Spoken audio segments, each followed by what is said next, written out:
Hey everybody, this is herculespetix, founder, curator, docent, and gift shop employee of the herculespetix Academy of Comic Book Studies. Today we're going to be looking at No Ducks number 1 and 2. This was a very odd underground comic. In fact, the first issue is rated PG, and it is. It's very, nothing offensive in there. I think a kid could read it and there'd be nothing, prurient or, too old for him.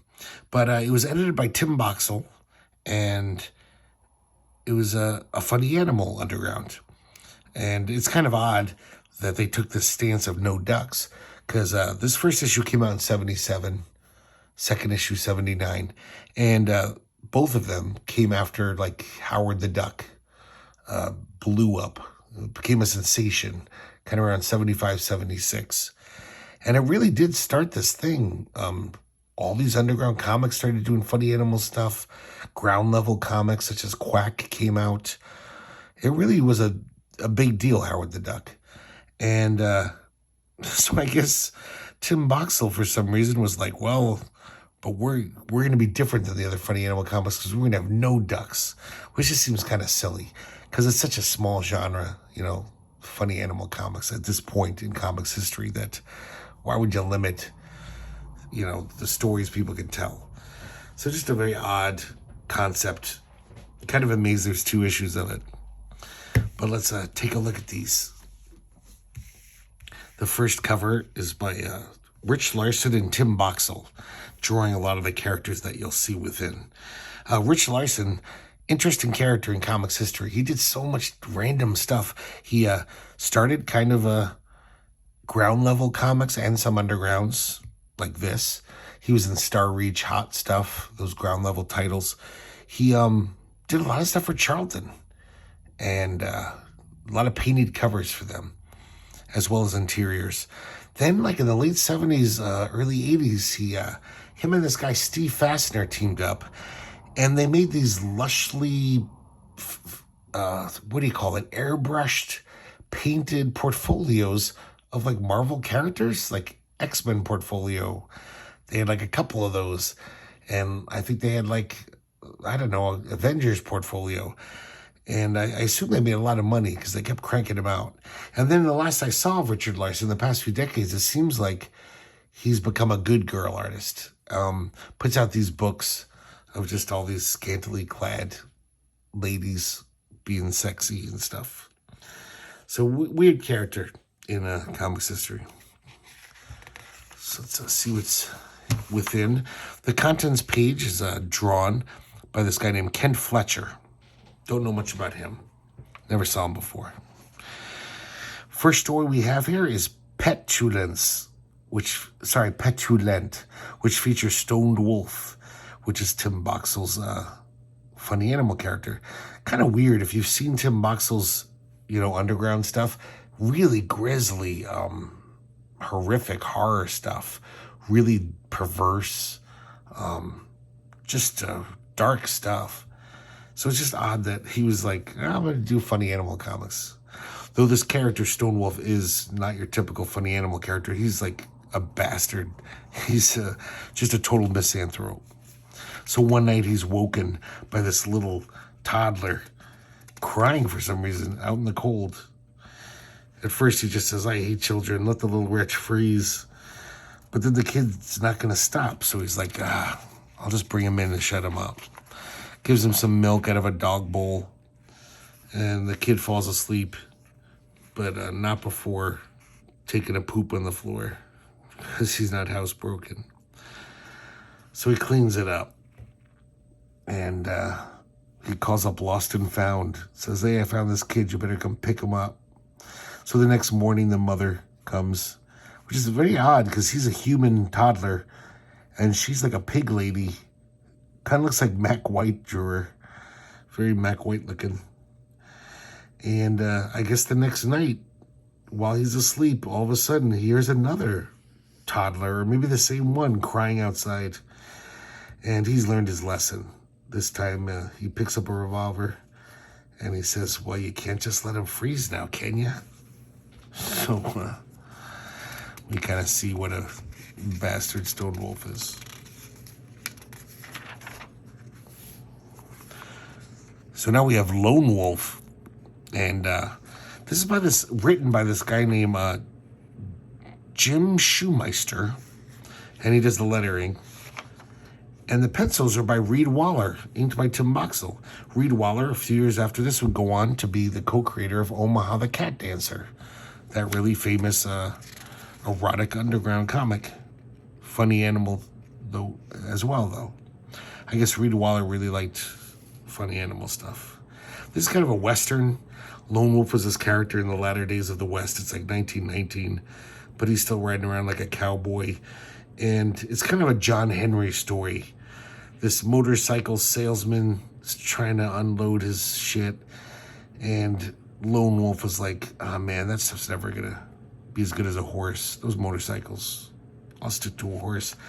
So they kind of do this race to see who can win. Meanwhile, these two guys are like, hey, everyone's very excited about this race. They're all gonna be there. Today would be a perfect day to rob the bank. While they're doing that. Meanwhile, we cut away. We see the bank owner about to foreclose on this single mom. She has to come up with $500 by tomorrow afternoon, or I'll take her house. And she's like, my husband will be back soon. He'll have more than enough money to pay the mortgage. And I guess it looks like she lives maybe with her aunts, and maybe that's her mom. And they're like, that husband of yours is a gigolo. He took your money and left. He's never coming back. And she says, you mustn't say that about my dear Michael. And look at the baby. So apparently she married Mickey Mouse. So we see the race begin. And as soon as the race begins, the guys rob the bank.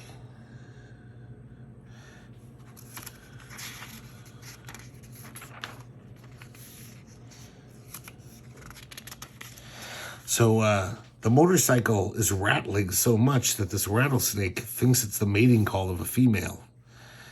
And he's a nearsighted snake.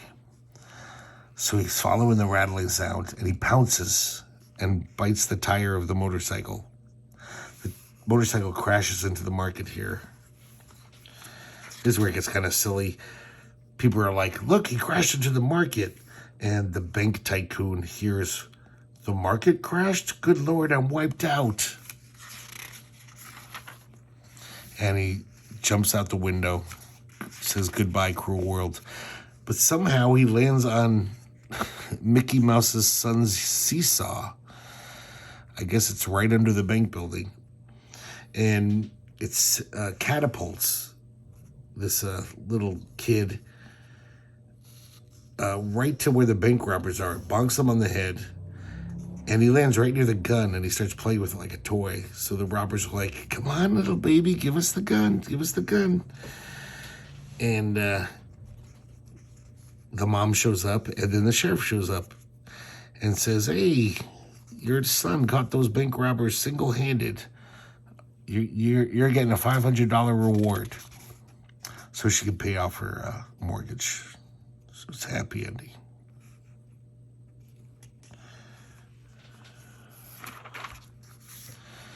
This is kind of interesting. Tim Boxell does an homage to Arzak by Mobius. I think Heavy Metal must have just come out when this was published. But then again, maybe he knew it from the French. Maybe he was buying Metal-Irland. I like the story and art by Mo Boxell. Really nice art, though. He does this really nice pastiche style of Mobius. But it's also him. You can tell it's his art. So this Houndzak, he's a dog guy. Instead of his flying creature, he's got this naked guy that flies him around. This is kind of like an almost direct parody of a very specific Arzak story. Kind of weird, but really nice art. And of course, it's just got a cute, funny gag ending. Next, we see Rich Larson with this series is called Bun E, which is a garbage scow that these two scoundrels fly around space in. Cap and Crew. That's the name of the guys. Crew is gambling and he's cheating, and everyone's onto him. They're going to kill him. Cap shows up, guns a-blazing, and they escape. It's pretty. I really like the cartooning in this. I've never seen Rich Larson, draw funny and, funny animal type stuff.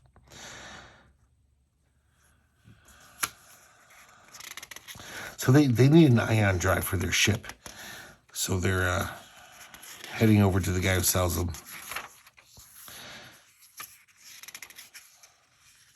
And they get it. They haul it up to where their ship is.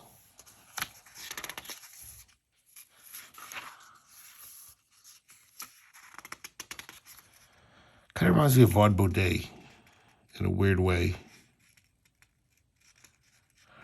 So one of the gambling guys from the gambling den is still tracking them, and they just drop the ion drive on him when he confronts them. Then they continue dragging the ion drive, and the thought police show up, and they fry him with the ion drive. And then the big gag is they haul it all the way to the ship, and they both realize that neither of them know how to install an ion drive into a ship. So they're stuck there. None of these are that funny. None of these are going to give you a belly laugh or anything. They're just kind of curious and interesting. Another Stoned Wolf comic. He gets invited to a picnic by his cat and his girlfriend, this elephant lady. And they're having a nice idyllic picnic day. But then these rat people show up with spears and they take them prisoner. And it's just such an odd concept. This is a really nice drawing, by the way. They take him to this giant tricycle. And they walk up these little stairs all the way to the bicycle seat. And we meet Fartfed, the great mousy. He's like the emperor of them, these people. So they're basically enslaving people to operate this giant tricycle. So our heroes are chained up.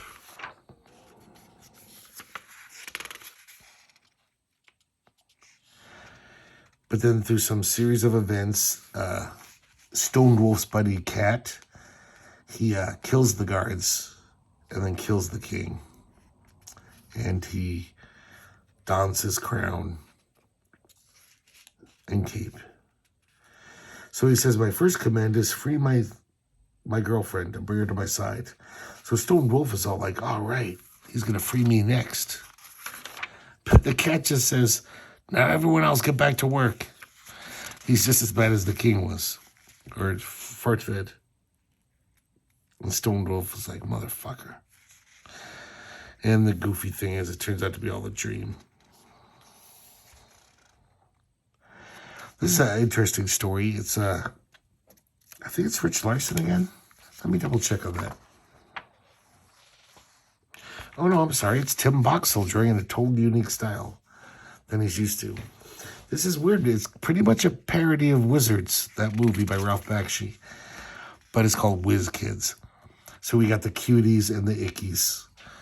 The cuties live in the nice part of the earth that's healed itself after the Great Wars wiped out all of civilization and poisoned the earth. The ickies live in the radioactive wasteland. The queen of the goodies, the cuties, has twins.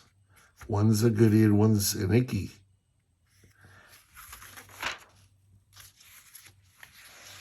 Day, the cutie, studies magic.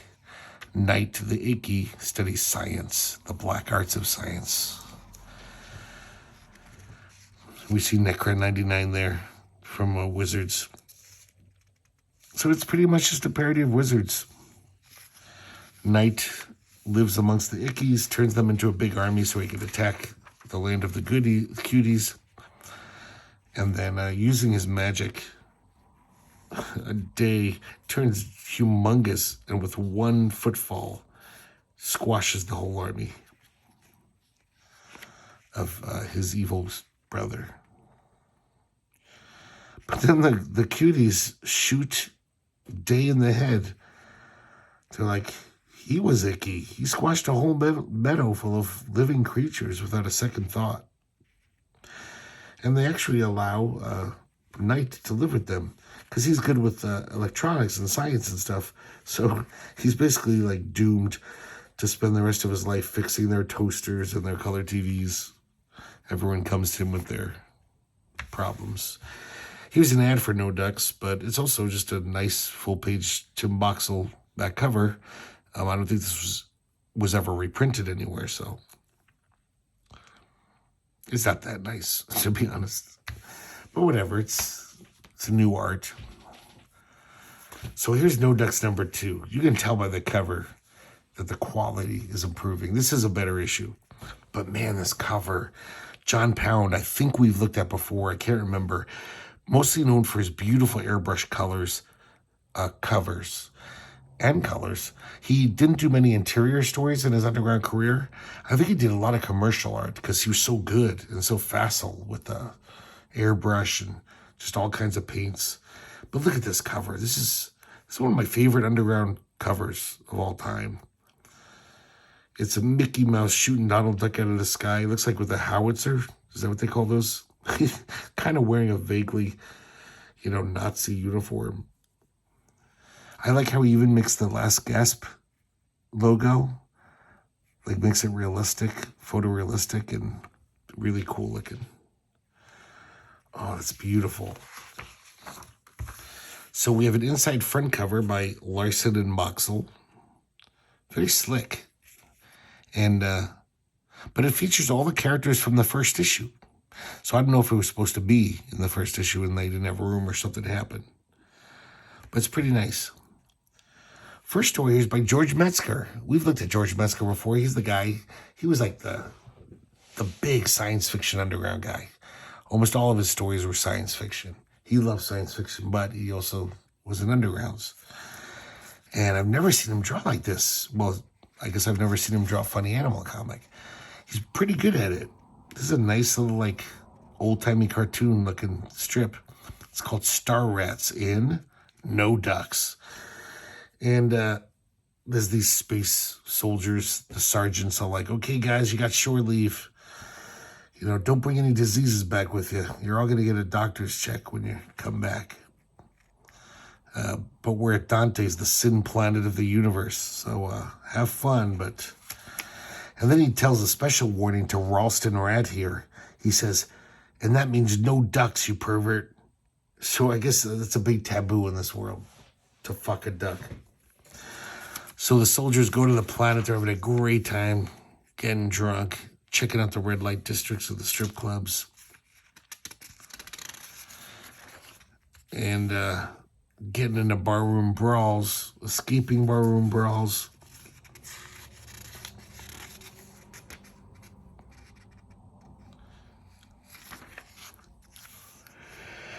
And excuse me, they run back to the ship, and Ralston thinks he's all free and clear. He made sure there's no feathers on him because he did eventually succumb to his fetish. So during his medical examination, though, they realize he's got this weird venereal disease where his bottom half is all feathered.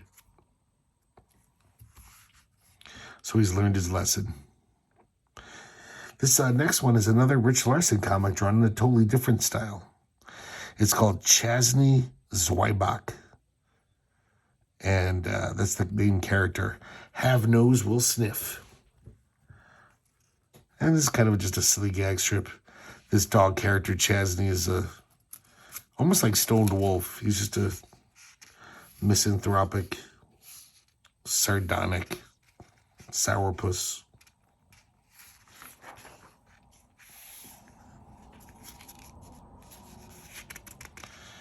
Oh man, here's the the shining star of this issue. They got England's best, Hunt Emerson, to contribute to comic. Large Cow Comics. Man, just this logo alone, I had to look at this for like 45 seconds just to be like, wait, how does it work? And it's just amazing graphic design. And this features this character, Alan Rabbit. And this is just this insane, surreal adventure. It's just typical Hunt Emerson. Just, it's funny, entertaining, even though it's like, I'm not quite sure what's happening. Just beautiful cartooning. So good. I mean, look at this. The aerial antenna on the TV is just this beautiful, surreal object.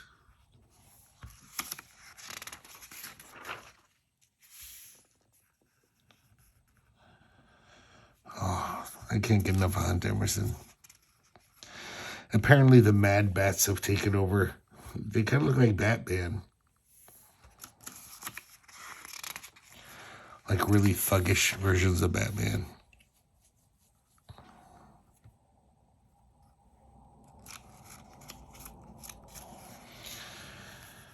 Just all kinds of nuttiness he squeezes into these pages.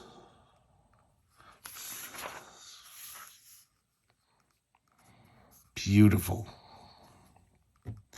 We got another Stone Wolf story by Tim Boxell, Curtains. And Stone Wolf is worried he can't get to sleep. Well, he can get to sleep, but he keeps having this horrible dream. And most people wouldn't think it's horrible, but he does. Because he's getting an award for just being an all-around great citizen and neighbor. And when he gets up to the stand, he gives the lady a kiss. And he wakes up and he pukes. It's just so gross to him, this kind of sweetness. And so he thinks of an idea that might help. He thinks he's becoming a wimp, and that's why he's having these dreams. So he's like, okay, I'll prove I'm not. He goes to the retirement home where his dad is staying. His dad is pretty much like him. He's pretty kind of mean old bastard. And Stone Wolf takes him to the top of the stairs, puts him in this chair, and throws an anvil at him. It says, catch. Which, of course, causes his father to fall down the stairs and injure himself. As you can see, the art's really a lot nicer in the second issue. Just 2 years later, there's some nice cartooning. So Stone Wolf leaves. It works. He has like a great night's sleep. And his dreams now, it's the same dream, but he slugs the woman when he gets the award, throws the award into the crowd and beats someone in the skull. And he's all smiling in his sleep. He's like, yeah, that's a good dream. So he wakes up and his father's in the room, all in casts. He's got all these casts on from his injuries from falling down the stairs. And he's tied Stone Wolf's feet to his TV and he knocks it out the window. Gets revenge on his son. Good stuff. Oh, this is so nice and kind of weird. So it's another Mobius tribute in the second issue. This is more of a homage, whatever, parody of The Airtight Garage of Jerry Cornelius. And this is by Steve Leialoha. And this is just gorgeous. I mean, it's kind of a shame that Steve Leialoha was always an inker. He wasted a lot of his time inking. But such a good penciler. I mean, he's a consummate cartoonist. Just this perfect style. Really nice. This features it looks just like Newton the Wonder Rabbit, his character from Quack Comics, that ground level comic from Star Reach. But they never mention his name. They never call him Newton. So just like the Airtight Garage, this is pretty much just gobbledygook. Just all these crazy plot things happen. But look at this great art. It's a great homage to Mobius.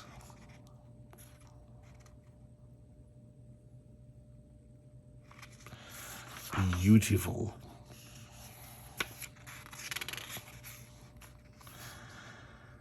Next we have Your friend and his, the Gormf. And this is just a one-page gag, really dumb. So I'm not going to...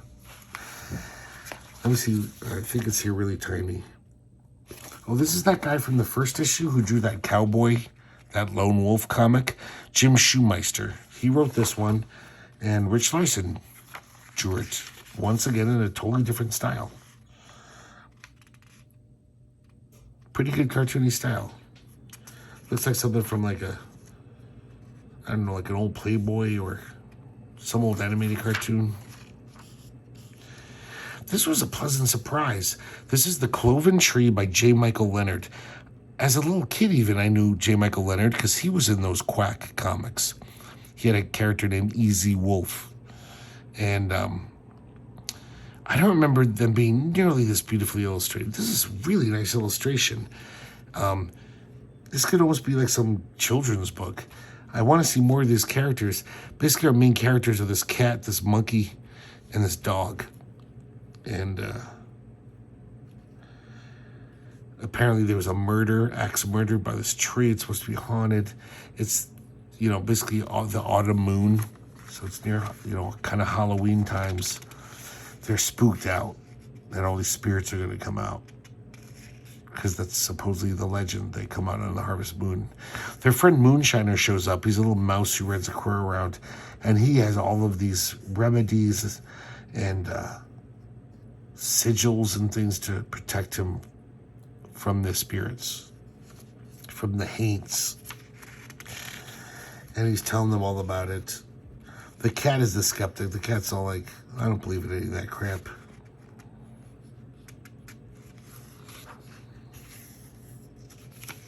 And then all of a sudden, an axe blow falls and almost gets the mouse. And at first they're terrified. They're like, it's the ghost of that axe murderer. But it turns out to just be this local idiot, Smokey Ben. I think he's a drunk too. And he's all like, God damn it, Moonshiner. That damn home-cooked whiskey you sold me was nothing but kerosene. So he's furious. He ripped him off. And he chops off his tail. And Moonshiner goes running off, being chased by Ben. It's really nice cartoon in there. Really good stuff. We have another bunny tale. In this one, Cap and crew, I guess, have run off with this princess. She's run off with them willingly. And she's basically their sex slave. And her father, the king, is chasing them down. And they get them in the tractor beam, which is just a giant plunger with a rope attached. Or a cable. And then at the last minute, this dog guy, Commander Elrod Panache, rescues them.